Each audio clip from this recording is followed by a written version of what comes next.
الحمد لله نحمده ونستعينه ونستغفره ونؤمن به ونتوكل عليه ونعوذ بالله من شرور أنفسنا ومن سيئات أعمالنا من يهده الله فلا مضل له ومن يضلله فلا هادي له ونشهد أن لا إله إلا الله وحده لا شريك له ونشهد أن محمدا عبده ورسوله أما بعد فأعوذ بالله من الشيطان الرجيم بسم الله الرحمن الرحيم إن الذين يلحدون في آياتنا لا يخفون علينا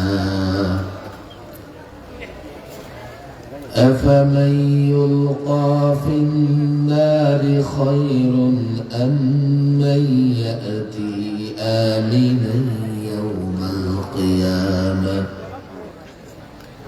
اعملوا ما شئتم إنه بما تعملون بصير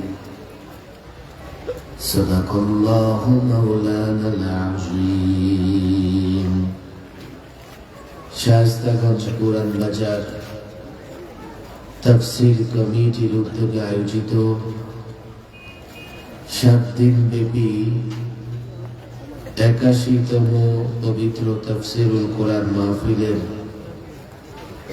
মোহতারাম সভাপতি মণ্ডলী আল্লামা মনিরউদ্দিন সাহেব, আল্লামা আব্দুল হাকিম সাহেব, মাওলানা শাহ আলাউদ্দিন সাহেব, মাহফিলের সার্বিক ব্যবস্থাপনায় এবং পরিচালনায় হযরত মাওলানা কামালউদ্দিন সালেহ এবং মাওলানা নুরুল ইসলাম শায়েস্তাগঞ্জি এবং আমার পূর্বে যিনি অত্যন্ত জ্ঞানগর্ভ আলোচনা করেছেন খতিবুল উম্মাহ মুনাজির জামান হযরতুল আল্লাহ নুরুল ইসলাম আলিপুরি সাহেব,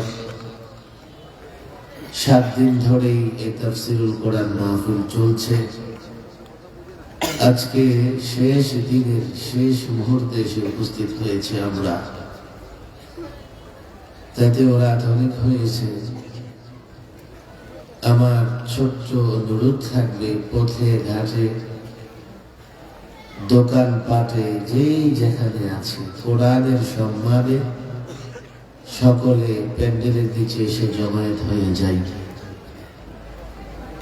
যেহেতু ঐতিহ্যবাহী তাফসীরুল কোরআন মাহফিল, সেহেতু এই মাহফিলে কোরআনুল কারীম সামনে রেখে আলোচনা করা হয় এবং প্রত্যেক আলোচককে সুন্দর একটা বিষয়বস্তু দেওয়া হয়। যদিও আগে থেকে আমার জানা নেই আমার কি বিষয় ছিল, তবে আমি ঠিক করেছি যে আজকে কি বিষয় নিয়ে আমি আলোচনা করব। এমন একটা জটিল, কঠিন এবং প্রয়োজনীয় বিষয় নিয়ে আমি কথা বলতে চাই, যে বিষয়টা না জানলেই নয়। এবং এই ফিতনা বর্তমানে এতটা ভয়াবহ আকার ধারণ করেছে, ভয়াবহ রূপ ধারণ করেছে।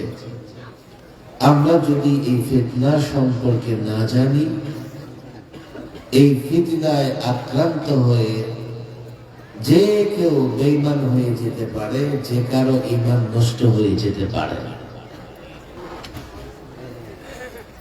এই তাফসীরুল কোরআন মাহফিল ঐতিহ্যবাহী একটা মাহফিল। আলেম ওলামা, ছাত্র জনতা, দিন দরদি, দিন প্রিয় হাজারো মুসল্লি মুসলমান এখানে জমায়েত হয়। আমার বিশ্বাস এমন একটা জরুরি বিষয় নিয়ে যখন এখানে আলোচনা হবে, খুব সহজে এই বিষয়ের মূল যে দাবি, মূল যে চাহিদা, শিক্ষা খুব সহজে ঘরে ঘরে পৌঁছে যাবে। আমি আমার যেহেতু তাফসীরুল কোরআন মাহফিল আলোচনার সুবিধার্থে সূরা হামিম সাজদা, সূরাকে সূরা ফুসসিলাতও বলা হয়, এই সূরা 40 নম্বর আয়াত তেলাওয়াত করেছি। সূরা হামিম সাজদা আয়াত নম্বর 40। কি বলা হয়েছে এই আয়াতে, কেনই বা এই আয়াতের বিষয়বস্তু আমাদের জন্য জানা অত্যন্ত আবশ্যক। যেহেতু বিষয়টা জটিল, সেহেতু আমি মনে করি যে সবাই আমার দিকে মনোযোগী হন। যে যেখানে বসার জায়গা পেয়েছে বসে যান, ডানে বামে কোথাও যেন আওয়াজ না হয়। কোরআনুল কারীমের দর্স হচ্ছে, তাফসীর যতটাই করতে পারি আর না পারি, কোরআনুল কারীম সামনে রেখে আলোচনা হচ্ছে। কি আছে আয়াতে, সে আলোচনায় যাবার আগে এই আয়াতের পূর্বে কি বিষয় নিয়ে আলোচনা হয়েছে তারও একটা ধারণা আমাদের থাকা দরকার। এই আয়াতের পূর্ববর্তী আয়াতগুলোতে আল্লাহ তাবারক ওয়া তাআলা যারা দ্বীন অস্বীকার করে, যারা ইসলাম অস্বীকার করে, যারা আসমানি কিতাব কোরআনকে অস্বীকার করে, তাদেরকে মূলত আল্লাহ তাবারক ওয়া তাআলা শাসন করেছেন, ধমক দিয়েছেন। তাদের পরিণতি কি হতে পারে বর্ণনা করেছেন, বয়ান করেছেন। আর এই আয়াতে মূলত সেই অবিশ্বাসী অস্বীকারীদের একটা বিশেষ প্রকার, খেয়াল করে শুনতে হবে, না হলে বুঝবেন না। আগে আলোচনা হয়েছে সরাসরি যারা দ্বীন, ইসলাম, কোরআন এবং সুন্নাহকে অস্বীকার করে, অবিশ্বাস করে। আর এই আয়াতে আলোচনা করা হয়েছে ওই সমস্ত লোকদের যারা সরাসরি দ্বীন তথা ইসলামকে অস্বীকার করে না, তবে দ্বীনের অনেক জরুরি বিষয় যা কোরআন সুন্নাহ দ্বারা প্রমাণিত, সেগুলোকে এইভাবে অস্বীকার করে যে তারা এটা বলতে চায় যে এই বিষয়গুলো কোরআন হাদিস দ্বারা প্রমাণিত না, এই জন্যই তারা তা মানে না। এর মানে হচ্ছে যে বিষয়গুলো কোরআনের নানা আয়াত হাদিস দ্বারা প্রমাণিত, তারা ওই আয়াত এবং হাদিসের বিকৃত ব্যাখ্যা করে, ভুল ব্যাখ্যা করে। এই জন্য আল্লাহ তাবারক ওয়া তাআলা বলেছেন, ইন্নাল্লাযীনা ইউলহিদুনা ফি আয়াতিনা, যারা ইলহাদ করে, আমার আয়াতে যারা ইলহাদ করে। এক সপ্তাহ ধরে তাফসীর শুনতেছেন, আবার আপনাদের ইতিহাস হচ্ছে 81 বছরের ইতিহাস। সুতরাং আমার কথা বুঝার চেষ্টাই করতে হবে। গতানুগতিক মাহফিল মনে করে অমনোযোগী হলে হবে না। যারা আমার আয়াতে ইলহাদ করে, ইউলহিদুনা ফি আয়াতিনা। মাদ্রাসার ছাত্র, উলামায়ে কেরাম, একটু আপনাদের সঙ্গে তাকরার হয়ে যাক, বোঝার চেষ্টা করেন। 7 দিন মাহফিল শুনে আপনারা ক্লান্ত হয়ে যান নাই তো? জিনাটা যত জোরে বের হয়েছে তাতে তো মনে হয় ক্লান্ত। মাত্র তো মাহফিল শুরু, 7 দিনের শেষ দিন, কমপক্ষে তো 12টা পর্যন্ত চলবে। কথা ঠিক না বেটে? বলেন আল্লাহু আকবার। কষ্ট হচ্ছে আপনাদের? উঁচু আওয়াজে তাকবীর দিতে হবে। আল্লাহু আকবার, নারায়ে তাকবীর। যত লোকের সমাগম, আওয়াজটা কিন্তু তত উঁচু হচ্ছে না। মাইকের সাউন্ড সিস্টেম কি ঠিক আছে? আমার কথা কি স্পষ্ট? আমার কথা কি বুঝতে সমস্যা হচ্ছে? আমি ভাবছিলাম সমস্যা হচ্ছে কিনা। আমি খুব টায়ার্ড। পটিয়া মাদ্রাসায় বয়ান করেছি জুমার আগে। পটিয়া থেকে রওনা হয়ে এই পর্যন্ত আসতে 9 ঘন্টা গাড়িতে থাকতে হয়েছে। 9 ঘন্টা। আপনাদের মনে হবে 9 ঘন্টা আগে বুঝি সফর শুরু। সফর তো কালকে জোহরের পরে শুরু করছে। এখন মধ্যরাত হয়ে যাচ্ছে, মনে হবে যে সফর শেষ। এটা মাঝামাঝি আসে। এখান থেকে আবার শেখ বাড়ি যাবে, ওখানে শেষ, ঢাকা যেতে হবে না। ক্লান্ত যদি হই আমি হবো, আপনারা ক্লান্ত হবেন কেন? না নির্বাচনের জন্য স্লোগান জমা রেখে দিচ্ছে, আমার ভাই তোমার ভাই। নারায়ে তাকবীর, আল্লাহু আকবার। হাত তুলুন।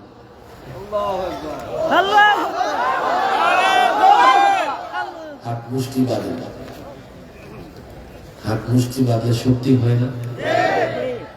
নারায়ে তাকবীর, নারায়ে তাকবীর, লিল্লাহি তাকবীর। কোরআন সুন্নাহর আলো, কোরআন সুন্নাহর আলো, কোরআন সুন্নাহর আলো। আলেম ওলামা যেখানে, আলেম ওলামা যেখানে, মসজিদ মাদ্রাসা যেখানে,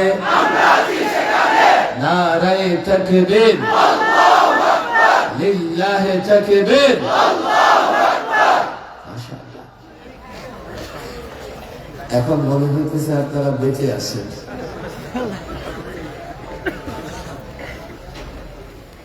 এই আয়াতে এমন এক দল, এমন এক গ্রুপের কথা বলা হয়েছে যারা সরাসরি দ্বীন কিংবা ইসলামকে অস্বীকার করে না। ওরা কোরআন মানে কথা বলে, ইসলাম মানে কথা বলে, কিন্তু সে ইসলামে আছে কোরআন দ্বারা প্রমাণিত এমন অনেক বিষয়কে তারা অস্বীকার করে। আছে না নাই?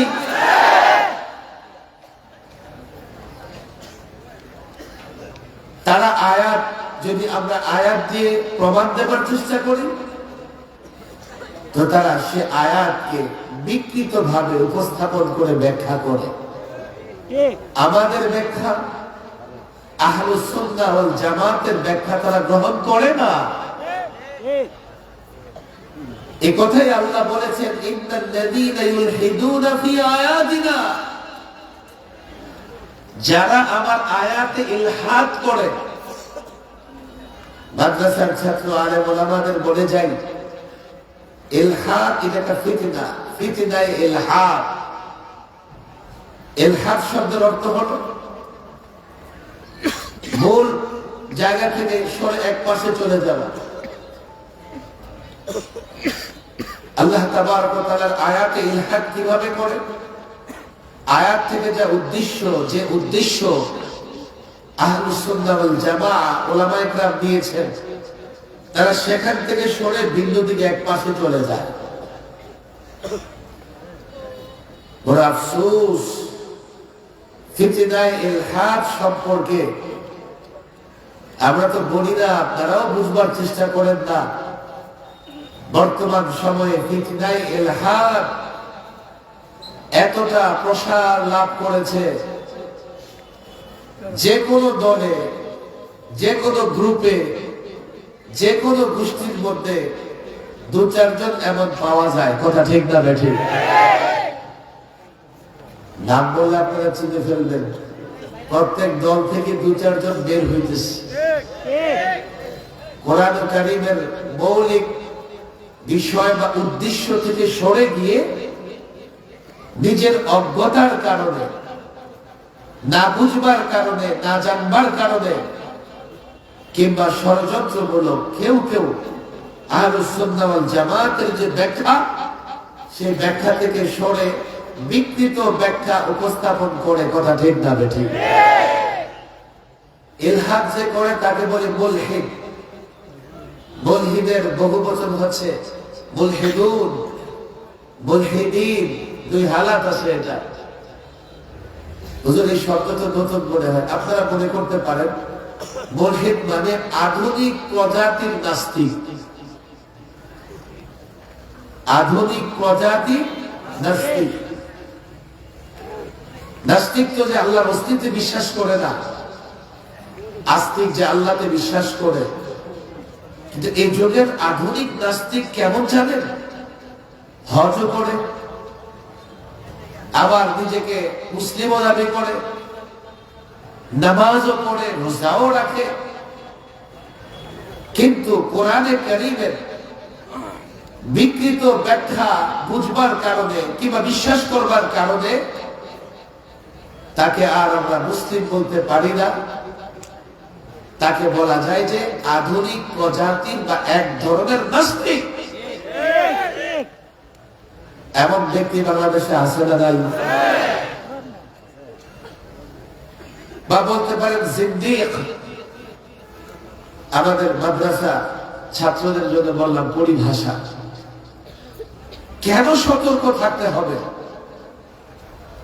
এই আধুনিক নাস্তিকতা থেকে আমরা যদি সতর্ক না থাকতে পারি, তো নাস্তিকরা দেখবেন তাদের বক্তৃতা, বিবৃতি, তাদের নানা ধরনের কর্মকাণ্ডের মধ্যে এবং ইসলাম সম্পর্কে সন্দেহ প্রদর্শন করবে।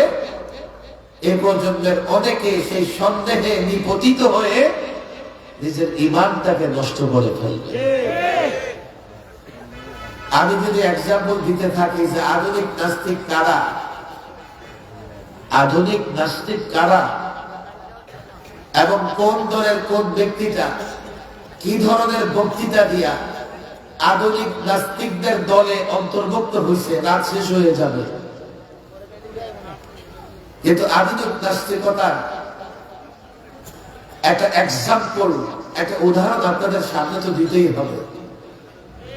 আর সেই উদাহরণটা হচ্ছে গত 2-3 দিন ধরে সবচাইতে আলোচিত একটা গোষ্ঠী, বাউল গোষ্ঠী। এবং যারা বাউলদের সমর্থনে মাঠে নেমেছে। বাংলাদেশে একজন বুদ্ধিজীবী আছে, আমি তো বলি ওরা তো আসলে বুদ্ধিজীবী না, ওরা পরজীবী। বাংলাদেশে বসবাস করে আর ওদের মুখে দিল্লির হাড্ডি, ওদের মুখে পশ্চিমাদের হাড্ডি। ওরা পরজীবী। যারা এই বিতর্কিত আল্লাহদ্রোহী বাবুলদের পক্ষ নিয়েছে, ওরা আধুনিক প্রজাতির নাস্তিক। এতদিন তো আসলে আউল বাউল নিয়ে গবেষণা করার সময় ছিল না আমাদের, আমরা গবেষণাও করি নাই। এখন দেখলাম তাদের নামে এবং কামে মিল আছে। তাদের নামে এবং কামে কি আছে? তাদের নাম বাউল। তাদের নাম কি? বলেন নাম কি? বাউল শব্দের অর্থ কি? মাদ্রাসার ছেলেরা বলো, বাউল শব্দের অর্থ কি? আপনারা সবাই জানেন না? হাদিসে এসেছে ইস্তানজিহু মিনাল বাউল, রাসূলুল্লাহ বলেছেন ইস্তানজিহু মিনাল বাউল, তোমরা বাউল থেকে পবিত্রতা অর্জন করো। তোমরা বাউল থেকে পবিত্রতা অর্জন করো। বাউল হচ্ছে পেশাব। কথা ঠিক না বেঠিক? যদি আধুনিক শিক্ষায় শিক্ষিত যারা আছে, আমার কথায় যদি বিশ্বাস না হয়, মাদ্রাসায় যান, ডিকশনারি দেখেন, লোগান দেখেন, ঠিক বলছি কিনা। পেশাব কথাটা শুনতে একটু কেমন যেন অ্যাডাল্ট অ্যাডাল্ট মনে হয়। আমরা বাচ্চাদের শব্দগুলো ব্যবহার করতে পারি। বাচ্চাদের পেশাবটা বলে হিসু। কি বলে? আপনাদের হলি হচ্ছে কি বলে? আল্লাহ হিসু বলেনি, একজন তো নিতে দিস।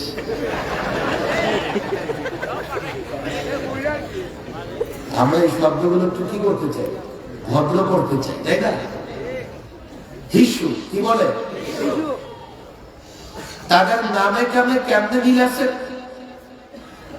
আজকে তারা আল্লাহ তাবারক ওয়া তাআলার শানে হায় হায় হায় রাসূলুল্লাহর শানে এমন শব্দ উচ্চারণ করতেছে, এমন শব্দ উচ্চারণ করতেছে, এই শব্দ উচ্চারণ করে তারা এই জমিনকে নাপাক করে ফেলছে। নামও নাপাক, কামও নাপাক। কথা ঠিক না বেঠিক? নামও নাপাক। আপনারা ধৈর্য ধরে বসেন। বোঝার ব্যাপার হলো, সবচাইতে আলোচিত ব্যক্তিটার নাম হচ্ছে আবুল। সবচাইতে আলোচিত ব্যক্তিটার নাম কি? আবুল অর্থ কি জানেন? আবুল অর্থ তো জানেন না। যদি আবুল নামের কেউ থাকে, আমার উপর নারাজ হবেন। নারাজ হবেন? কষ্ট পাবেন? বাউল মানে পেশাব করা বা হিসু করা, এটা একটা শব্দ বল। মাদ্রাসার ছেলেরা বলবে না মাজদার। মাজদার বা শব্দবল থেকে রূপান্তরিত হয়ে অনেক শব্দ গঠন হয়। যেমন বাউল মানে যদি হয় হিসু করা, তাহলে সে হিসু করে, তারা হিসু করে, তুমি হিসু করো, তোমরা হিসু করো, আমি হিসু করি, আমরা হিসু করি। শিশুটি হিসু করে রূপান্তর হয়ে নানা শব্দ গর্দান হতে পারে কি পারে না? কেউ যদি বলে যে আমি হিসু করি, এর আরবি কি? কেউ যদি আমি হিসু করি শব্দের আরবি জানতে চায়, তো তার আরবি হলো আবুল। আমি হিসু করি, তার আরবি কি? বলেন আবুল। তার আরবি কি? তার আরবি কি? ঘটনা দেখছেন? এই আবুলে বাউল করে। কথা ঠিক না বেঠিক? এই আবুলে হিসু করে। এই আবুলে কি করে? এই আবুলে কি করে?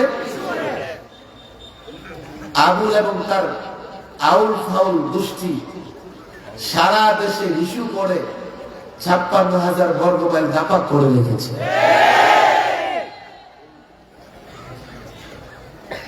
গতকালই তো দেখলাম এই হিসুকারী আবুলের একটা বক্তৃতা সামাজিক যোগাযোগ মাধ্যমে প্রকাশ পেয়েছে। কি তো সূরা নাসে তো নাচ কেন? আল্লাহ নাচতে খুশি। قل أعوذ برب الناس ملك الناس إله الناس من شر الوسواس الخناس الذي يوسوس في صدور الناس من الجنة والناس। তো এত নাচ কেন? তো নাচতে বসে সূরা কি আল্লাহ নাচতে কইছে?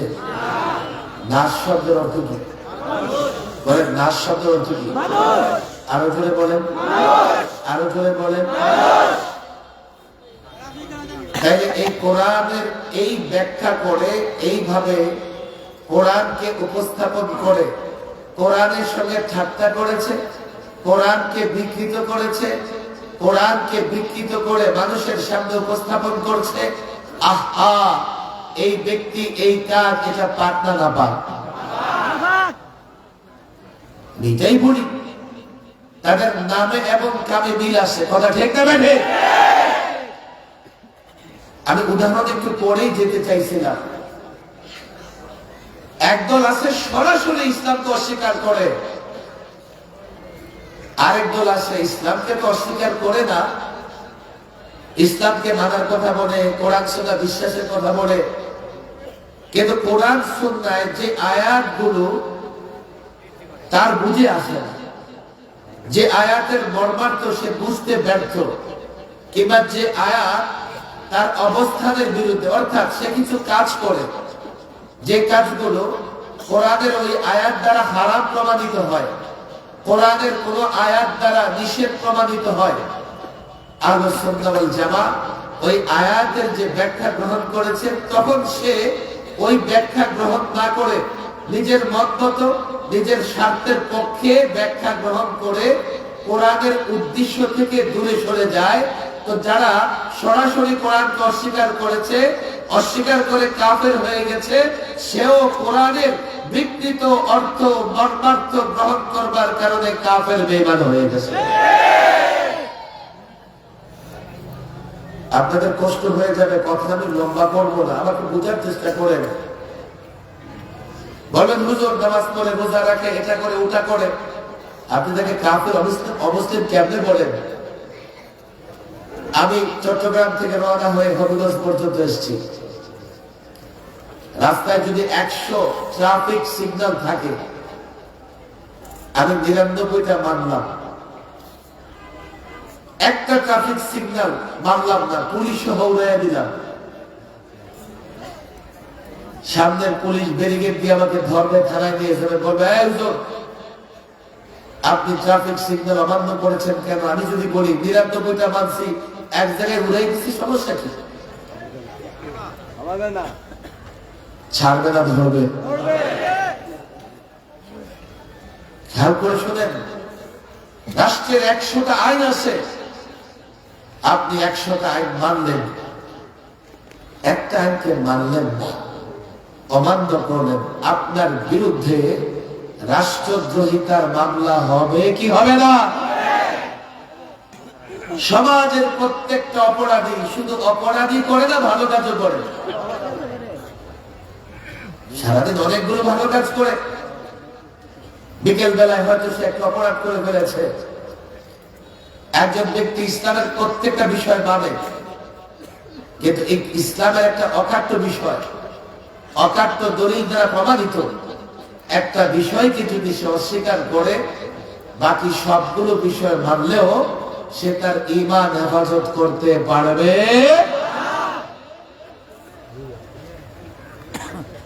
আমার একটু ভয় লাগতেছে, আপনাদেরকে কেমনে বুঝাইতেছে আমি আল্লাহই জানি। সময়টা একটু কঠিন, জটিল। কেননা জুলাই বিপ্লবের পরে আমরা যা মনে করেছিলাম, জুলাই বিপ্লবের পরে আমরা ভেবেছিলাম এদেশে নাস্তিকতার কবর রচনা হবে, আমরা ভেবেছিলাম এদেশে আর কেউ কোরআনের বিকৃতি করতে পারবে না, আমরা ভেবেছিলাম আমরা স্বাধীনভাবে আমাদের ধর্ম কর্ম পালন করব। কিন্তু আজকে দেখেন, আউল বাউল ফাউলরা স্পষ্ট আমার ধর্মীয় অনুভূতিতে আঘাত দেবার পরেও একদল বুদ্ধিজীবী তাদের পক্ষ নিয়ে ওকালতি করতেছে। কি যুক্তিতে জানেন? বাউলরা তো অভিনয় করে, বহস করে, বহস, আপনারাও তো বহস করেন, তর্ক বিতর্ক করে, প্রশ্ন উত্তর করে, ওরাও মুসলমান। আমি বলি ওই নাস্তিকের বাচ্চারা, তোমরা আমাদের বোকা মনে করো। আমি নিজে শতাধিক টেলিভিশন টক শোতে অংশগ্রহণ করেছি। আমাদের ছেলেরা বহস মুবাহাসা করে, মুনাজারা করে, বিতর্ক করে, জাতীয় পর্যায়ে বিতর্ক অনুষ্ঠান আয়োজিত হয়। আমাকে বলো, ওই নাস্তিকের দলের আমাকে বলো, কোন বিতর্কে, কোন প্রশ্ন উত্তরে এক পক্ষ আরেক পক্ষকে কটূক্তি করতে পারে কি? অশ্লীল শব্দ ব্যবহার করতে পারে? নিকৃষ্ট শব্দ ব্যবহার করতে পারে? মিথ্যা তথ্য দিতে পারে? পারে না। তোমরা যদি বাউলদের এই ধরনের নিকৃষ্ট কাজকে বিতর্ক মনে করো, প্রশ্ন উত্তর মনে করো, বহস মুবাহাসা মনে করো, মুনাজারা মনে করো, আমাকে বলো এই বাউলরা কেবলমাত্র এক পক্ষ আরেক পক্ষকে গালি দিচ্ছে, নিকৃষ্ট শব্দ ব্যবহার করছে, অশ্লীল শব্দ ব্যবহার করছে এমন নয়, বরং তারা এই মুবাহাসা বিতর্কের নামে স্বয়ং আল্লাহ তাবারক ওয়া তাআলার শানে কটূক্তি করছে, আল্লাহর নবীর শানে বেয়াদবি করছে। সুতরাং এগুলো তর্ক বিতর্ক নয়, এগুলো মুবাহাসা নয়, এগুলো শিরক, এগুলো কুফর, এগুলো আল্লাহর দ্রোহিতা। আল্লাহর কসম, কুফর, শিরক, আল্লাহর দ্রোহিতা বাংলাদেশে চলতে পারে না।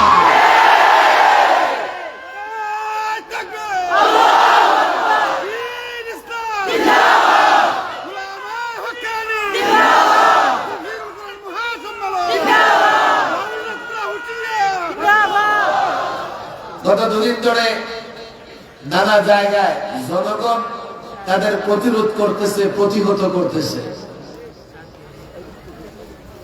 এগুলো সামনে এনে বলতেছে এগুলো বন্ধ করেন, বন্ধ করেন। একবারও বলতেছে না বাউলদেরকে তোমরা কটূক্তি করেছো, ক্ষমা চাও, একবার ওই বুদ্ধিজীবীরা বলে না। আমি বলি রাজবাড়িতে দুলা পাগলার লাশ কবর থেকে তুলে এলাকার যুবকেরা রাস্তায় ফেলে আগুনে পড়ে ছাই করে, এরপরে ফায়ার সার্ভিসে ওয়াশ করে ফেলেছে। তার পোড়া লাশের চিহ্ন ছাই পর্যন্ত বাকি নাই। মিডিয়া আমাকে প্রশ্ন করে, হুজুর এই যে দুলা পাগলার লাশটা আগুনে পড়াইলো জায়েজ আছে কি? রাজবাড়ির দুলা পাগলার ঘটনা শোনেন আপনারা? আমি বললাম, মিস্টার সাংবাদিক সাহেব, তুমি আগে কোথায় ছিলাম? এই দুলা পাগলার উম্মতেরা, তার অনুসারীরা যখন তার কবরের উপরে কাবা বানাইল, কাবা বানাইয়া তাওয়াফ করলো, তখন তো তুমি জিজ্ঞেস করলে না যে কবরের উপরে কাবা বানাইয়া তাওয়াফ করা জায়েজ আছে কিনা? তখন তো তুমি জিজ্ঞেস করলে না।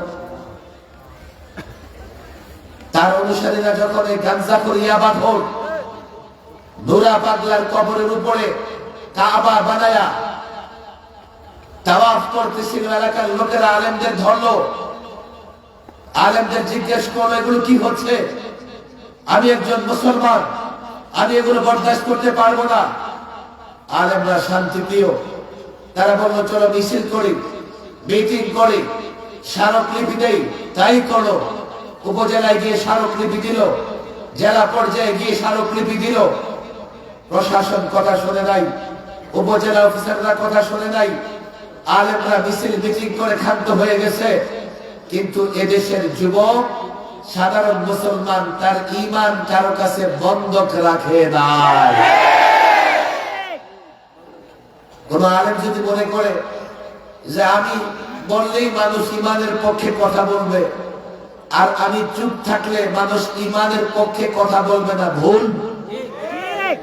বরং কোন আলেম যদি সাদাকে সাদা বলতে না পারে, কালোকে কালো বলতে না পারে, ন্যায়কে ন্যায় বলতে না পারে, অন্যায়কে অন্যায় বলতে না পারে, ফেসিবাদকে ফেসিবাদ বলতে না পারে, জালেমকে জালেম বলতে না পারে, জনগণ সেই আলেমকে ছেড়ে দেবে, আলেমকে প্রত্যাখ্যান করবে। দেশের মানুষ কোন আলেমের কাছে ঈমান বন্ধক রাখে নাই, ঈমান বন্ধক রাখে নাই। যুবকেরা যা করার তাই করেছে। আমাদের কাছে কেন মাসালা জিজ্ঞেস করো, প্রশাসন কেন ব্যবস্থা নিল না? ধর্মীয় অনুভূতিতে আঘাত লাগতেছে আমার, আমি চিৎকার করলাম, দাবি জানালাম, প্রশাসন কেন ব্যবস্থা নিল না? আলেমরা কেন প্রশাসনকে সঙ্গে নিয়ে এসে ওই কবরকে মাটির সঙ্গে মিশিয়ে দিল না?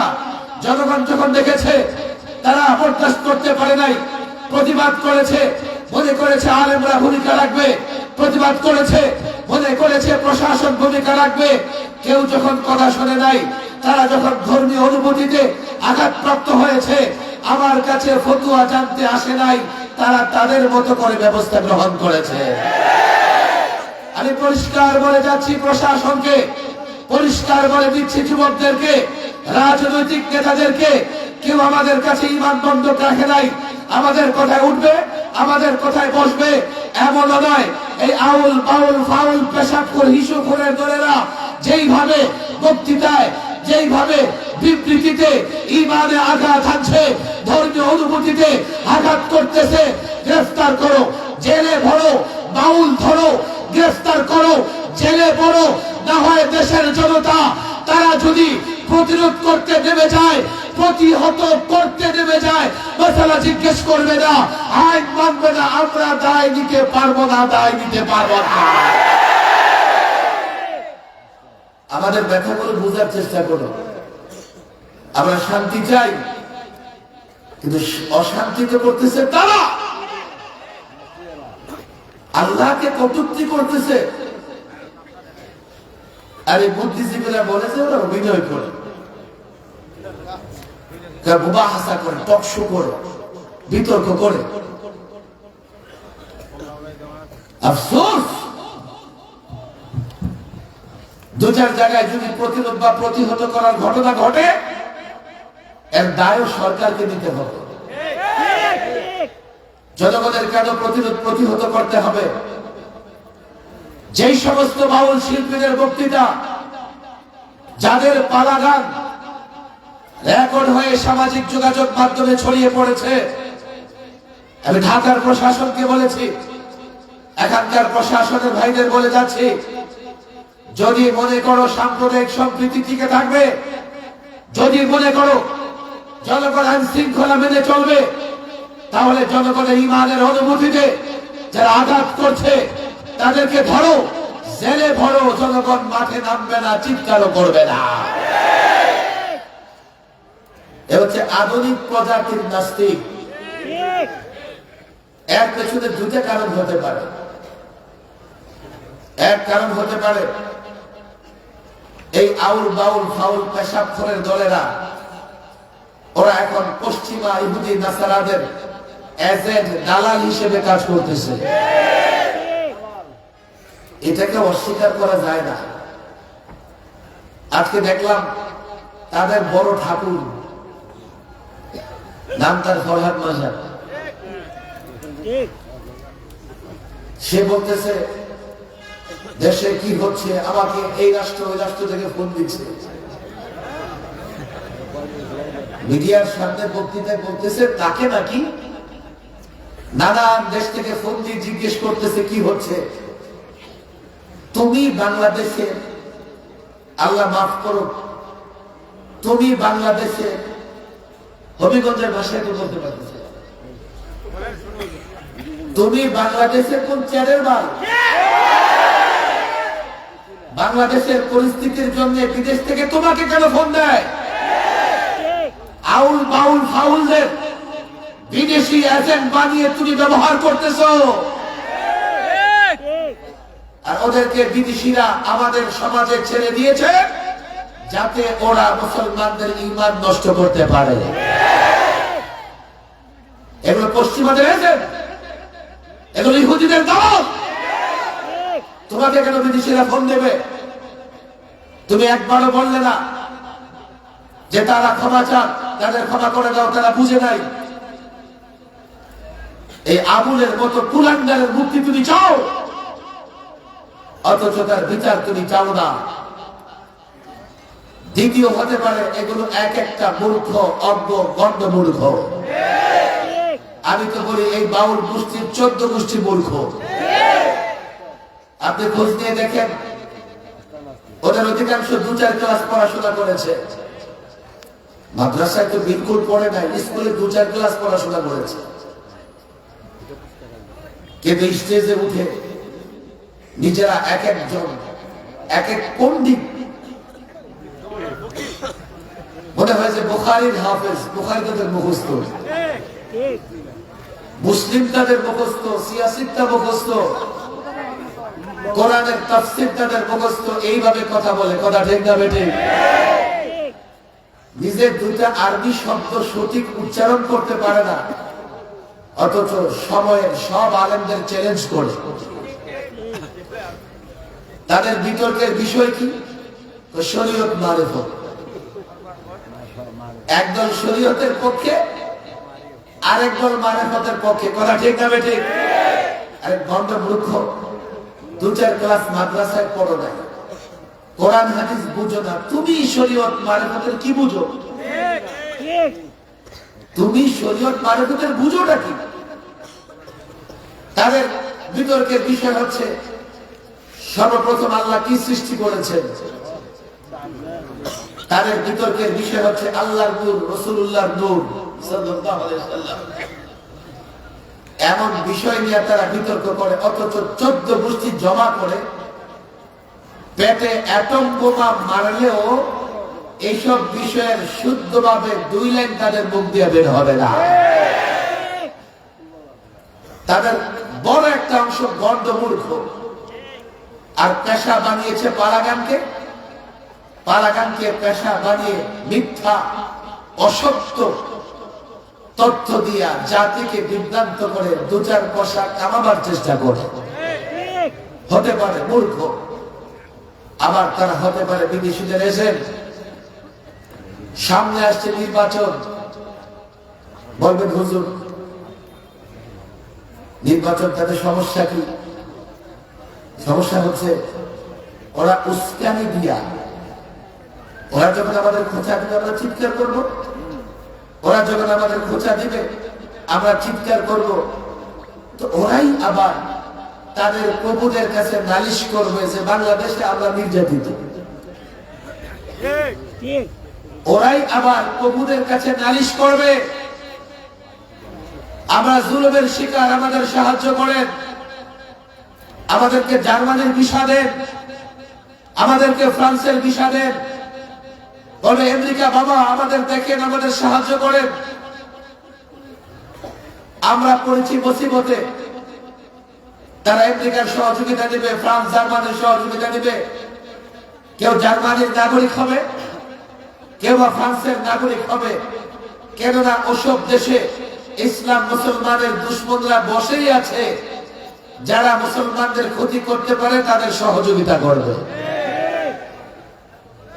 এরপরেও আমি পরিষ্কার বলি আমি, যাই হোক সবাই যাই হোক, তাদের পেছনে যেই থাকুক না কেন, তারা যেখান থেকে পরিচালিত হোক না কেন, তারা যেখান থেকে সাহায্য পাক না কেন, যে শব্দগুলো তারা আল্লাহ তাবারক ওয়া তাআলার শানে, আল্লাহ তাবারক ওয়া তাআলার শানে ব্যবহার করছে, বেয়াদবি করছে, আর যাই হোক তাদের ক্ষমা হবে না। এক একজনকে সর্বোচ্চ শাস্তি দিতে হবে।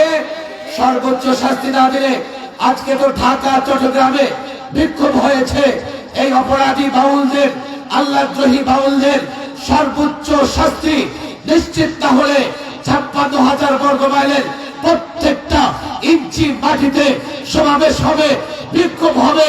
এই মাটি এতটাই উত্তপ্ত হবে, নাস্তিক, মুরতাদ, বেঈমান, আল্লাহদ্রোহীরা এই মাটিতে পা রাখতে পারবে না।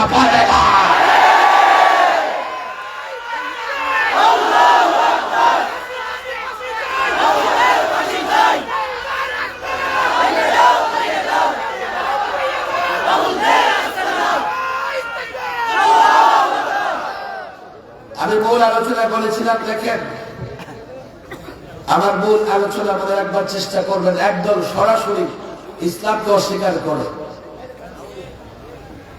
আরেকদল ইসলাম কোরআন সুন্নাহ মানার ঘোষণা দেয়, কিন্তু আহলুস সুন্নাহ ওয়াল জামাতের ব্যাখ্যা গ্রহণ করে না। তারা নিজেদের স্বার্থে, দলীয় স্বার্থে একটা বিকৃত ব্যাখ্যা পছন্দ করে সেটা গ্রহণ করে। আমি তাদেরকে বলি, ওরা আধুনিক প্রজাতির নাস্তিক। মুখে তো ইসলাম স্বীকার করে, কিন্তু কার্যত ইসলামের অনেক বিধানগুলোকে তারা অস্বীকার করে এবং কোরআনের কারিমের আয়াতগুলো বিকৃত করে। এটাকে বলে ইলহাদ। যে আল্লাহ তাবারক ওয়া তাআলা সূরা হামিম সিজদা বা সূরা ফুসসিলাত এই সূরার 40 নম্বর আয়াতে আল্লাহ পরিষ্কার বলে দিয়েছেন, ইন্নাল্লাযীনা ইউলহিদুনা ফি আয়াতিনা, যারা আমার আয়াতে ইলহাদ করে, আয়াত থেকে বিকৃত অর্থ গ্রহণ করে, লা ইয়াখফাউনা আলাইনা, লা ইয়াখফাউনা আলাইনা, তাদের এই কর্মকাণ্ড গোপন নয় আমার কাছে। তাতে বোঝা গেল যারা মুখে ইসলাম বলে আর কাজে করবে আহলুস সুন্নাহ ওয়াল জামাতের বাইরে গিয়ে, সরে গিয়ে বিকৃত কোন অর্থ গ্রহণ করে, ওরা ওদের কাজকে গোপন রাখতে চায়, গোপন রাখতে চায়। আল্লাহ বলতেছে লা ইয়াখফাউনা আলাইনা, তাদের এই কর্মকাণ্ড আমার কাছে গোপন নয়। বুঝবার চেষ্টা করেন কেন তারা গোপন রাখতে চায়। এর ব্যাখ্যা বিশ্লেষণ আপনারা বুঝে গেছেন। তারা যদি তাদের কুফর এবং শিরক গোপন রাখতে পারে, তাহলে সহজেই মুসলমানদের ধোঁকা দিতে পারবে। কথা ঠিক না ঠিক? আল্লাহর কাছে সেটা গোপন নয়। এই জন্য আল্লাহ মাঝে মধ্যে তাদের কুফর এবং শিরককে প্রকাশ করে দেন। কেন প্রকাশ করে দেন? যাতে সাধারণ মানুষের ঈমান হেফাজত হয়। কাদিয়ানীদের এমন একটা মিশন আছে, তারা প্রকৃতপক্ষে মুমিন মুসলিম না, কিন্তু মসজিদ বানায় মুসলমানদের মধ্যে, নামাজ পড়ার দাবি করে, রোজা রাখার দাবি করে। তারা তাদের কুফর শিরককে গোপন রাখে। আল্লাহ আমাদের সামনে প্রকাশ করে দিয়েছেন, পুরা উলামায়ে কেরাম ঐক্যমত এই কথার উপরে, কাদিয়ানীরা অমুসলিম, তারা কাফের। নতুন আরেকটা বাউল দেখেন, এতদিন আমরা এই ফাউলদের নিয়ে কোনো কথাই বলি নাই। ফাউলরা কি করে আমরা জানতাম না। আমরা কোনোদিন ফাউলদের প্রোগ্রামেও যাই না, ফাউলদের দাওয়াতও দেই না। আল্লাহ আমাদের উপর ইহসান করেছেন। না হলে এই ফাউলরা, বাউলরা, পেশাব করে দলেরা, আরে তোমাদের পেশাব খেতে মন চায় তো বাংলাদেশে কেন, প্রতিবেশী দেশে চলে যাও। এদেশে তো কেউ পেশাব খায় না। আমাদের প্রতিবেশী দেশে সকাল হলেই ওরা ওদের মায়েদের পেছনে পেছনে দৌড়ায় পেশাব খাওয়ার জন্য, ওদের বৌমাতার পেছনে দৌড়ায় পেশাব খাওয়ার জন্য। পেশাব খেতে মন চাইলে ওদের সে যাও, বাংলাদেশ কেন নাপাক করতেছো? ওরা 56,000 বর্গ মাইল নাপাক করে রেখেছে। আফসোস, আল্লাহ আমাদের উপর দয়া করেছে। এই পরিসংখ্যান বড় ভয়াবহ। ওদের এই নাপাক পেশাব করার, হিসু করার সবচাইতে বড় পছন্দনীয় জায়গা হচ্ছে মাজার আর উরুস। আর সেখানে ওদের এনার্জি, চালিকা শক্তি হচ্ছে ইয়াবার গাঞ্জা। আমি আশ্চর্য হয়ে গেছি, এই আবুলের পক্ষে গাঞ্জাখোর, মাজার পূজারী, কবর পূজারীরাও নেমে গেছে। পেছনের ইতিহাস জানলে দেখা যায়, একবার এক মাজার পূজারী গ্রেফতার হয়েছিল। সেই মাজার পূজারীর মুক্তির জন্য এই বাউল পূজারীরাও নেমেছিল। যদি এই বাউলদের আস্তানা হয়ে থাকে উরুস আর মাজার, বাংলাদেশে একটা পরিসংখ্যানে দেখা গেছে প্রায় 52,000 মাজার আছে, 52,000 উরুস হয়। আর এই উরুসে যায় আমার যুবকেরা, সেখানে গেলে নারীদের নাচ দেখা যায়, সেখানে গেলে ইয়াবা গাঞ্জা পাওয়া যায়। আমি বুঝি না আমার দেশের আইন শৃঙ্খলা বাহিনী কি করে উরুসের অনুমতি দেয়। আমার দেশের সরকারেরা কি করে মাজার আর উরুসের পক্ষে কথা বলে। কেন জানেন? 52,000 উরুস বা মাজার যেখানে আছে, আপনি তালাশ করে দেখেন 99.99টা উরুস এবং মাজারে গাঞ্জার আসর বসে, ইয়াবার আসর বসে। আমার দেশের আইনে এটা নিষিদ্ধ, গাঞ্জা নিষিদ্ধ, ইয়াবা নিষিদ্ধ, ফেন্সিডিল নিষিদ্ধ, মাদক নিষিদ্ধ। তাহলে যেই অনুষ্ঠানে প্রকাশ্যে মাদক সেবন করা যায়, ইয়াবা সেবন করা যায়, গাঞ্জা সেবন করা যায়, ওই অনুষ্ঠান, ওই উরুস, ওই মাজার পূজার অনুমতি বাংলাদেশের আইনে কোন প্রশাসন দিতে পারে না, দেওয়ার অনুমতি নাই।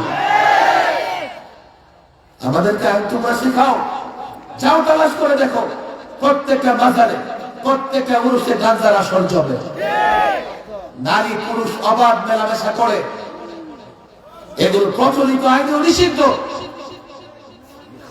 জুলাই আগস্টের পরে দেশ স্বাধীন হয়েছে, একটা পরিবর্তন হয়েছে, পরিষ্কার বলি নেই। আগে উরুস করতে অনুমতি লাগতো না, কিন্তু মাহফিল করলে অনুমতি ছাড়া দেওয়া হতো না। পরিবর্তিত বাংলাদেশের প্রশাসনকে বলি, অনুরোধ জানিয়ে যাই, এই মাজার আর পুরুষের কোথাও যেন মাদক আর ইয়াবা গাঞ্জা না থাকে। হয়তো গাঞ্জাগুলো বন্ধ করেন, তাহলে এক একটা মাজার মাটির সঙ্গে মিশায়া দেন,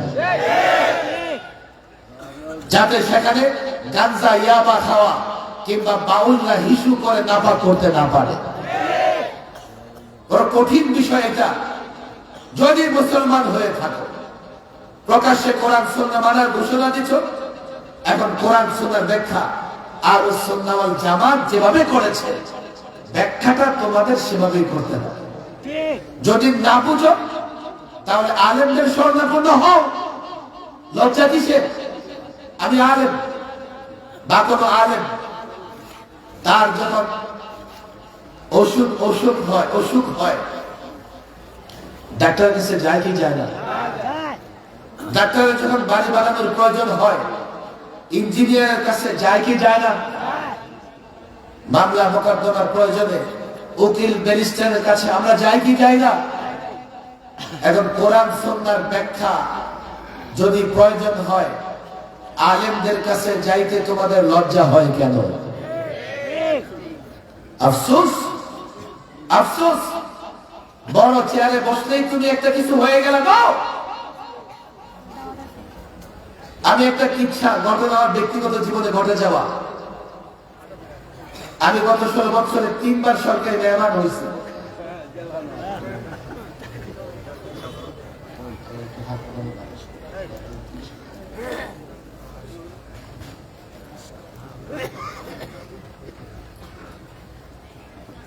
আপনাদের কষ্ট হইতেছে? 3 বার সরকারি মেহমান ছিলাম। মাশাআল্লাহ, খুব যথেষ্ট মেহমানদারি করছে। শেষবার 21-এ যখন মেহমান হই, বিশেষ মেহমান খানা, রিমান্ডে ছিলাম প্রায় 15 মাস।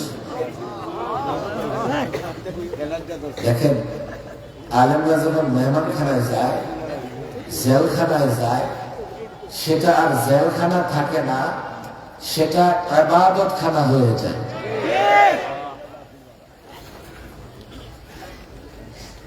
বলে হুজুর, জেলখানা বা ইবাদত খানা কেমনে হয়?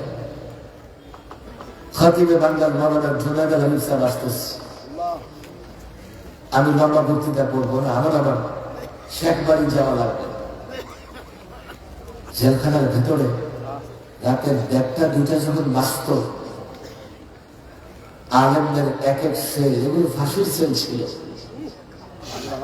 আলেমদেরকে কাশিমপুর হাই সিকিউরিটি 4 নম্বর কারাগারে ফাঁসির সেলে রাখা হয়েছিল। এক এক সেল থেকে, এক এক কামরা থেকে কান্নার আওয়াজ আসত। কোন আলেম রাত 2টার সময় দাঁড়ায় তাহাজ্জুদ করতেছে, কেরাত করতেছে, তেলাওয়াত করতেছে, আর কাঁদতেছে।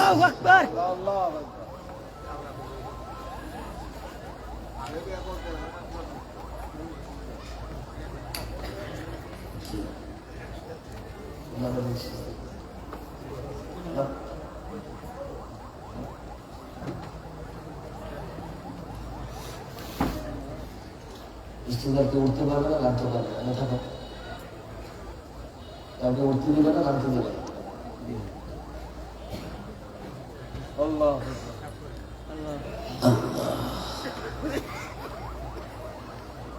কোন আলেম রুকুতে গিয়া রুকুতে করে ঘন্টার পর ঘন্টা কাঁদতেছে,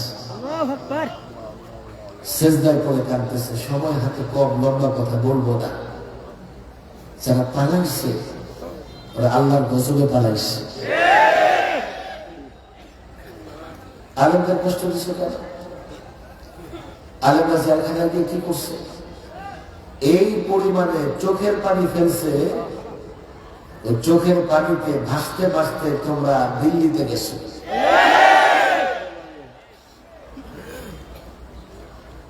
ছাত্ররা একটা উসিলা, তবে এই প্রজন্মের ছাত্ররা বড় সাহসী। এই জন্য তাদেরকে নিয়ে আমি একটা স্বপ্ন দেখি। কেন সাহসী দেখেন? আমরা 16 বছরে যা করতে পারি নাই, এই ছাত্ররা 16 দিনে তা করে দেখিয়েছে। আমার এখন অবাক লাগে। তখনই মনে হয়েছে এই ছাত্ররা কোন জুলুম অন্যায়ের কাছে মাথা নত করবে না। আলেমদের জেলে পড়েছে, তোমাদের পরিণতি হয়েছে, তোমাদের পরিণতি তোমরাও দেখতেছো, জাতিও দেখতেছে। আলেমরা জেলখানায় গিয়ে ক্ষতিগ্রস্ত হয় না। একটা সময় মনে হয়েছে জেলখানায় থাকতে আর মনে হয় বের হতে পারবো না, আর মনে হয় তাফসীরও করতে পারবো না, ওয়াজও করতে পারবো না। আজকে আল্লাহ আমাদের জনগণের সামনে রেখে দিয়েছে, তারাই পালিয়ে যেতে বাধ্য হয়েছে। কথা ঠিক না বেঠিক?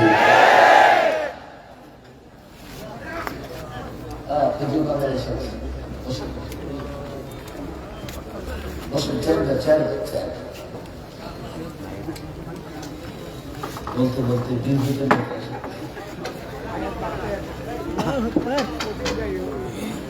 আমার দিকে টাকা দেয়, আমার কথা শেষ, 1-2 মিনিটের মধ্যে শেষ করে বসেন।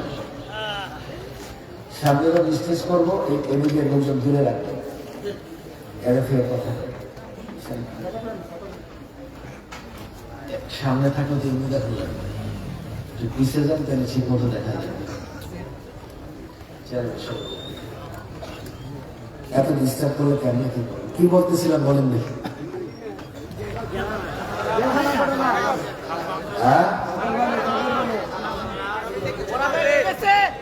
ছাত্রদের সাহস আছে না নাই? ওরা কি দেশে আছে না গেছে না? থাকবে না সামনে?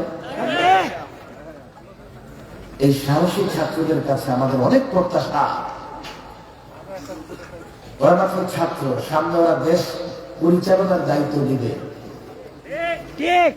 মাদ্রাসা কওমিয়ার ছাত্র, মাদ্রাসা দিনিয়ার ছাত্র, স্কুল কলেজ ইউনিভার্সিটির ছাত্র। একটা বড় প্রত্যাশা আমাদের আছে। এই জুলাই আগস্টের অভ্যুত্থানে শুধুমাত্র ফেসিবাদ পালিয়েছে, স্বৈরাচার পালিয়েছে, জালেম পালিয়েছে, আমরা চূড়ান্ত বিজয় অর্জন করতে পারি নাই। চূড়ান্ত বিজয় সেদিনই অর্জিত হবে, শুধুমাত্র তাফসীর মাহফিলে কোরআন নয়, এই কোরআন সংসদে থাকবে। চূড়ান্ত বিজয় সেদিনই হবে যেদিন কোরআন দ্বারা রাষ্ট্র পরিচালিত হবে। চূড়ান্ত বিজয় সেদিন হবে যেদিন কোন নাস্তিকের বাচ্চা কোরআন বিকৃত করতে পারবে না। চূড়ান্ত বিজয়ের জন্যই লড়াই করে যাচ্ছি আমরা। চূড়ান্ত বিজয়ী আমরা ইনশাআল্লাহ। এই প্রজন্মের হাত ধরে চূড়ান্ত বিজয় আসবে ইনশাআল্লাহ। আল্লাহ তাবারক ওয়া তাআলা এই প্রজন্মের ছাত্র, এই প্রজন্মের যোদ্ধা, বীর যারা, তাদের হেফাজত করেন। আর তাদেরকে আমরা বলি, তোমরা এটা বুঝো, তোমরা আমাদের কথাগুলো শোনো। এই নব্য প্রজাতির নাস্তিক যারা মুখে ইসলামের নাম নেয় কিংবা নিজেকে মুসলমান দাবি করে, কিন্তু কোরআন যা বলেছে সেটা তারা মানতে চায় না। ওরা নব্য প্রজাতির নাস্তিক, ওদের ব্যাপারেও তোমাদের সজাগ এবং সতর্ক থাকতে হবে। যাই হোক, খতিবে বাঙ্গাল মাওলানা জুনায়েদ আলম সাহেব চলে এসছেন। আমি মৌলিকভাবে কয়েকটা কথা বলেছি, আলোচনা চলবে মাশাআল্লাহ। এই মাহফিল তো ঐতিহ্যবাহী মাহফিল, 7 দিনের শেষ দিন। আমি আপনাদের কাছে এই আবেদন করে যে আজকে যখন শেষে আপনারা দোয়া করবেন, আমার জন্য দোয়া করবেন। এই দোয়া ভোটের দোয়া না। আমি এখানে দাঁড়াবো না, দাঁড়িয়েও থাকবো না। আমি আপনাদের কাছে দোয়া চাই।